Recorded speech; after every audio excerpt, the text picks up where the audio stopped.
let us not also undermine our own credentials. We have achieved something through our young people as being disciplined, focused.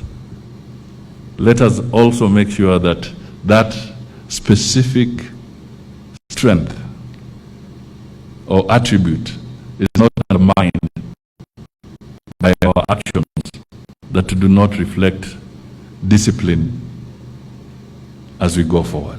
It could have an impact on the great opportunities that we are providing both outside and even internally. We must not scare potential industrialists on the ability of our young people and the character of our young people. It is important that that remains a pivotal aspect of where we want to go. I can give examples. Right now, Germany, through their parliament, have said they have a gap of about 250,000 unskilled people. Skilled people who want to recruit globally. Let Kenya provide maybe the bulk of that. We have other agreements within the European Union and others we are about to conclude another one with the United Arab Emirates, SEPA. And we are in motion with other Gulf states as well, anchoring a proper legal framework that will support our young people as they go into some of these places. There's a program that is also running as we speak, where the UK, for instance, has been coming in, and so far they have taken close to 2,000 young people in the agricultural sector in the United Kingdom. And they are now saying that this is the place. Only a few weeks ago, they were here again going through a recruitment process because there's good talent here. So you are laying the base and the foundation for a very strong engagement. But as we look outside, we must also not lose sight of the fact that at the end of the day, most of the jobs will be home-based. The bulk of the jobs will still be here in Kenya.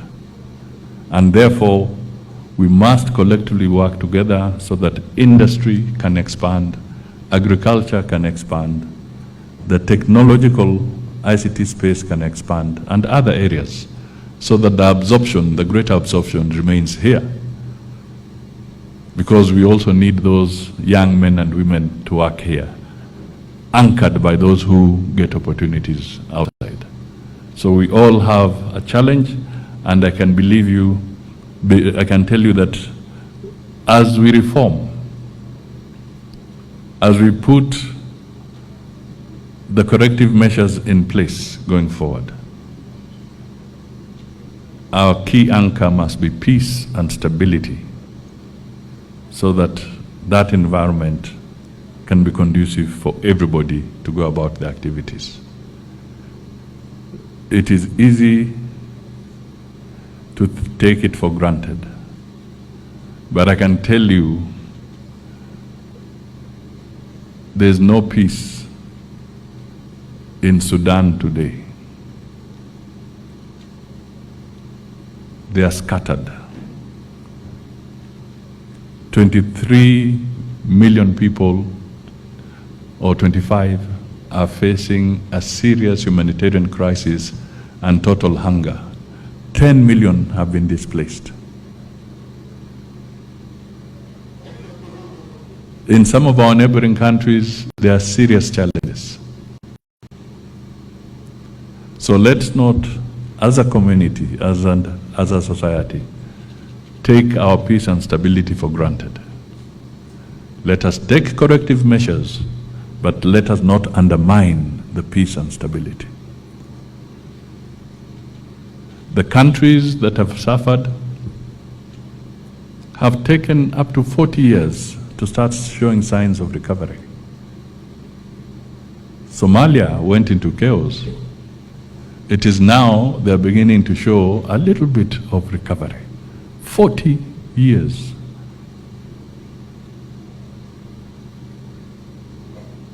So, if you're a young person today and your country does not recover in 40 years, if you are 18, or if you are 20, and your country is thrown into turmoil for the next 40 years,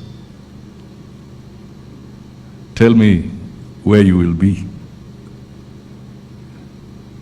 So it is important that we look at it more broadly, and we encourage our young people as we express ourselves that there must be a very clear indication that peace and stability are critical. The Sahel region is in devastation. Some people don't go to school whatsoever.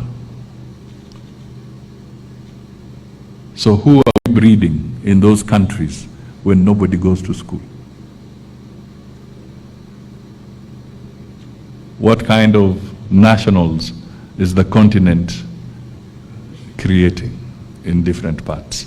So I feel this particular sitting that we do what is right. Those in leadership and in authority is right. Those in school and whatever do what is right, so that we handle with dignity and integrity the responsibilities we have at every stage in our human life calendar, so that we can be able to move forward in a more positive manner going forward. Switch on Al Jazeera and see for yourself what is happening in Sudan.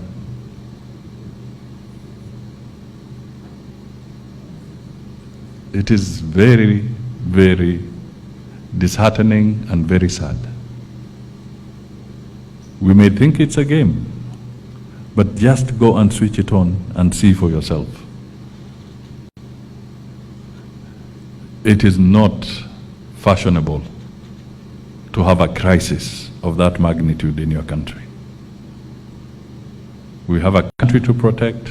Let us work together. We have made mistakes along the way. And don't be cheated.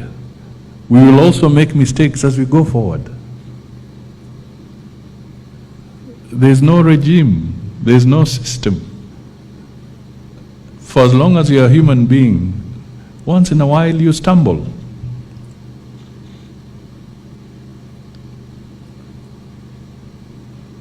Our forefathers were there.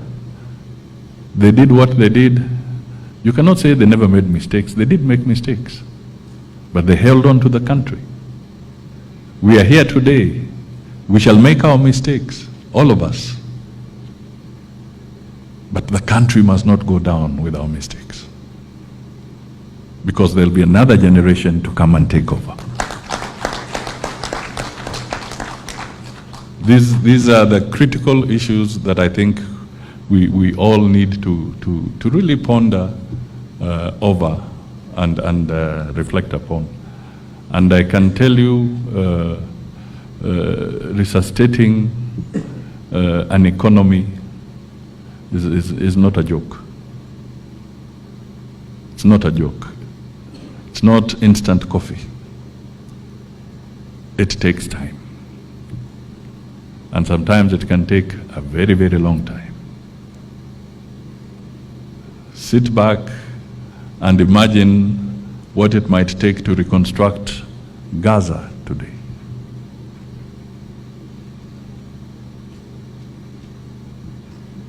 We must reflect on some of those things. So, as we move forward, what happens?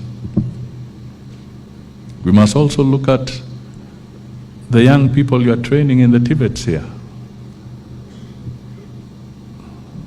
The truth be told, some of them are self-employed. They are making their beds. They are making furniture.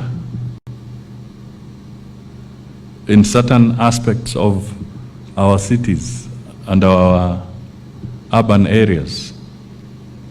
Now, just imagine you as a TVET, you have done your graduate, you've done your best, you've taken time, you've designed your bed, or you've designed the piece of furniture, and some people just come and damage it. You have spent money, perhaps you have, it's on credit from a financial institution or a cooperative society. Those guys will not wait for you. They'll want their payment. But somebody somewhere has just come and damaged it. That's not right. Even if we are expressing ourselves, why are you impoverishing the young men and women who are the TVET? Because the truth be told, at my age, Musalia Mudavadi, I am now old, I cannot learn that skill. I'll be a very slow operator of the kind of skills that you're dealing with. So who are you undermining when you hit at those places? You're undermining the young people of this country. Not Musalia Mudavadi, the young people. So I thought that sometimes we should not shy away from speaking to some of these issues, but in a sober manner so that we all reflect on them. We take criticism as it comes, we learn from it, but always a moment of meditation, taking a step back and reflecting.